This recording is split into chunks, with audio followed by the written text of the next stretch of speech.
10 years ago, Barcelona had the best midfield in the world, if not the best midfield of all time. Xavi, Iniesta and Busquets formed the midfield three that scared the hell out of even the greatest opponents. In Champions League finals and Clásicos against Real Madrid, they would dominate whole games as if it was normal, and the craziest thing is that they also had Messi in his absolute prime. Whether it be the Clásico in 2010 that Barca won 5-0 or the Champions League final against Man United that ended 3-1 in favor of the Catalans, they passed their opponents to death in almost all of their games. Only good counter-attacking football and a big amount of luck could prevent you from losing against this machine, with the engine being the midfield three of Xavi, Iniesta and Busquets. They even had midfielders like Fabregas, Keita, Yaya Touré and Thiago to add to that during some periods.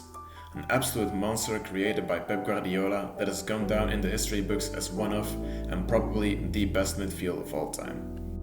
But after Xavi left in 2015 and Iniesta did the same in 2018, their midfield wasn't as dominant as it used to be. Over the years, there was a slow decline and Xavi and Iniesta seemed to be irreplaceable. Rakitic, who definitely did great in his first couple of years, started to decline after the 2016-17 season. Busquets was still one of the best midfielders in the world and still is up to this day if you ask me, but over the years he sometimes made certain errors that he wouldn't have made 10 years ago. Apart from that, both André Gomes, who they signed in 2016, and Arthur, who they signed in 2018, never lived up to the expectations. They also signed 31-year-old Arturo Vidal in 2018, and although his spell at Barcelona wasn't bad, he didn't have a great impact either, and was already in his decline. While their midfield used to be their stronghold next to having Messi in attack, it now crumbled under the pressure when it mattered most. Against Rome in 2018, Liverpool in 2019 and Bayern Munich in 2020, this resulted in catastrophic defeats. But even in normal La Liga games, this happened. It wasn't only against Europe's elite. Barca's once so elusive midfield couldn't resist under intense pressure anymore. All of these results obviously weren't only a cause of a midfield in decay, but it was definitely one of the main reasons for the shameful defeats that the Blaugrana have had to endure during that time. In 2020, there even was a swap deal between Barca and Juventus. Arthur left Barca for Juve and Miralem Pjanic did the opposite. This was a move that hardly made sense since the players were very similar, although Arthur was 6 years younger.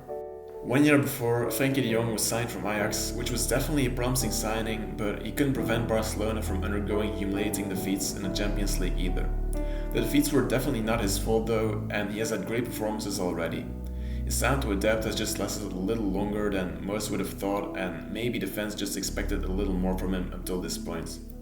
During the dark time, when the club was laughed at by the rest of Europe and lost its supremacy in Europe and even in Spain, young talents have joined the club or come up through the ranks of Barca's youth system, La Masia. Pedri, Gavi and Nico Gonzalez are the main ones, but in La Masia there is a bunch of other talents who might go on and become world-class players. In their first couple of years, these players have still had to adapt to the highest level of football, so their impact wasn't immediate.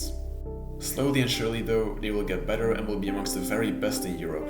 With Pedri, we are already seeing this as he went from being a good player who was regularly in the starting lineup all the time, Ronald Koeman basically used him to the point he got injured, to becoming one of the team's best and most impactful players. I could go more in depth about Pedri's growth since joining Barcelona, but I'll make a separate video for that. This summer, Barca have also signed young prospects Pablo Torre and Franck Kessié, who came over from AC Milan. There's even still Riqui Puig, but after his bad relationship with Ronald Koeman and Xavi, not fully trusting him either, it doesn't seem like he has a future at Barcelona. With the young talents who are getting better every year and the midfield getting more stacked with options, it seems that Barcelona's midfield is finally starting to get back at the level that the fans expect it to be at. There have been a lot of rumors about Frankie Dion leaving this summer, but even if he does, I don't see Xavi running out of options next season. In that case, Bernardo Silva would most likely also go on to become a Barca player, so Xavi wouldn't have less midfielders to choose from. Eventually, it seems that Xavi has got the perfect mix of players to compose his midfield. First of all, there's Busquets, who will probably play most of the matches this season. Even as a 34-year-old, he's a very classy player with a lot of experience, and up till now, Barcelona haven't been able to find a real replacement for him. As long as he gets enough rest and stays sharp throughout the season, I don't see it as a problem that he's in the starting 11 for the big games. Then there's of course Pedri, and I think he'll have the most minutes out of any of these players. Although he's only 19 at the moment, I'd consider him one of the best 10 midfielders in the world, and he keeps on getting better and better. If I had to bet who is the next Barca player who will win the Ballon d'Or, I would go for Pedri. So he's probably going to be Barca's most important midfielder this season. Next there's new signing Cassier, and he's a player that will definitely come in handy for Xavi. Compared to the rest of the players on this list, he's more physical and his defensive qualities are probably the best amongst all of them, but his technical qualities are still great. He also has great leader spirit, which is something Barca has lacked since the departure of Xavi. Next there is Gavi, who is still only 17 years old. He has got everything to make it to the very top and win the Ballon d'Or at some point, but even now he can hold his own against midfield legends like Modric and Verratti. He has also got that sheer drive and willpower, which leads him to get a lot of yellow cards, but also makes him the kind of player to always give it his all even when they're 3-0 up already. He'll be an important asset for Xavi, and he'll also improve a lot I think, so who knows how good he might become in 1 year's time. Next there's Frankie Dion, providing he stays of course. Up till now he has played different roles and there's been a lot of discussion regarding which one fits him the best. Honestly, he's a very adaptive player and I think all of the roles kinda suited him up till now. When he's more of a box-to-box midfielder, he's able to cover all distances and pick up a few goals. As a controlling midfielder, he hasn't been tested that much since Sergio Busquets has had that role most of the time. Even as a centre back, he's had a couple of great games. So where he'll play if he stays is completely up to Xavi and will also depend a lot on Busquets and Cassier. I think he can play different roles throughout the season and he's surely able to thrive in all of them. Then there's Nico Gonzalez, and though his future at the club is not certain at the moment, he's still only a 20-year-old who has had numerous good performances so far. For me, it wouldn't be the right decision to let him go, because he'll probably improve most when he doesn't have to adapt somewhere else and can just stay in Barcelona. He's both physically strong and technically elegant, and although he might not get a lot of minutes this season, he can definitely make an impact and within a few years he could be an irreplaceable starter. After that there's also Miralem Pjanic, who returned from his loan spell at Besiktas. It's unsure whether he's gonna stay and I would honestly let him go since he's already at the end of his career and I think it would just take valuable minutes away from the youngsters. If he stays though, he can surely make a positive impact. He's one of the most experienced players in the squad and is probably the best free kick taker too at the moment. So there are reasons for wanting to keep him, though he would only be a rotational player, just like Nico. Those are all the options they have now, providing they don't sign Bernardo Silva from Manchester City of course. If they'd managed to sign him, it would probably mean that they'd have sold Frankie Dion, so the number of options wouldn't really change. Bernardo Silva would be able to take up the central midfield position where Frankie Dion has spent most of his Barca career, but he wouldn't be an option as a centre back and is more of an attacking-minded midfielder. The Portuguese would undoubtedly get a fair amount of playing time since I'd consider him amongst the best midfielders they'd have. What the midfield is going to look like depends on what formation Xavi will hang on to during the season, but he'll most likely go with a midfield 3. In the deeper single pivot role, Sergio Busquets will probably play most of the games. Since he's already 34 years old, he will need a rest once in a while. In that case, I think Nico or Cassier could fill up that role as well. In front of the single pivots, there's room for 2 more players. One of those positions is obviously going to be where Pedri plays, but the other one is less certain. If Frankie de Jong stays, he might take up the other position, although I think Xavi is rather going to go with Cassier or Gavi, because de Jong can also play as a centre back if needed and he has already done so during pre-season.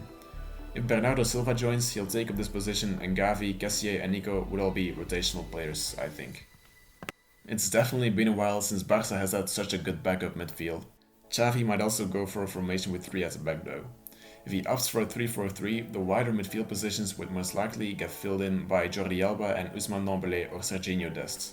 Apart from Sergio Busquets, all midfielders could take up that position too though. Since there's only 2 real midfield positions, these players would have to run more and have more defensive work to take care of than with a midfield 3. That's why Sergio Busquets will get less playing time with this formation. The 2 players I think will play here are Pedri and Cassier. They both got great stamina and they complement each other very well, with Cassier being the one who takes care of the dirty work and Pedri being the creative one to provide the attack. Nico could fill up Cassier's role here too and Gavi could fill up Pedri's role. Frankie de Jong would most likely play as a centre back in this formation, and I think the same goes for Sergio Busquets if he wants to get some playing time with this formation. If Busquets plays at a central position at the back and shifts a little forward during possession, the formation would look a lot like a normal 4-3-3, so they don't differ that much.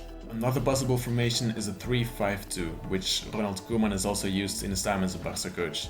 The best Barça we saw under Koeman actually played this way. Here you'd again have a midfield 3, so the options are quite similar to a normal 4-3-3. Although there would be room for Frankie Dion at centre back too, Sergio Busquets would probably just play in the defensive midfield role again here. Eventually, I think Xavi's best possible midfield 3 would be Busquets, Pedri and Frankie Dion. Gavi could start instead of Frankie Dion too though, since he keeps on getting better and better. Cassier will often come off the bench and start as a rotational player. Same goes for Nico. Again, if Frankie leaves and Bernardo Silva arrives, Bernardo Silva just takes up Frankie's position. Obviously, they still got to perform, but just by looking at what Xavi has got in his hands, it looks promising. A couple of years ago, the Catalans had a midfield 3 of Busquets, Rakitic and Arturo Vidal, who were all above 30, and Artur, who never really made it in Barcelona.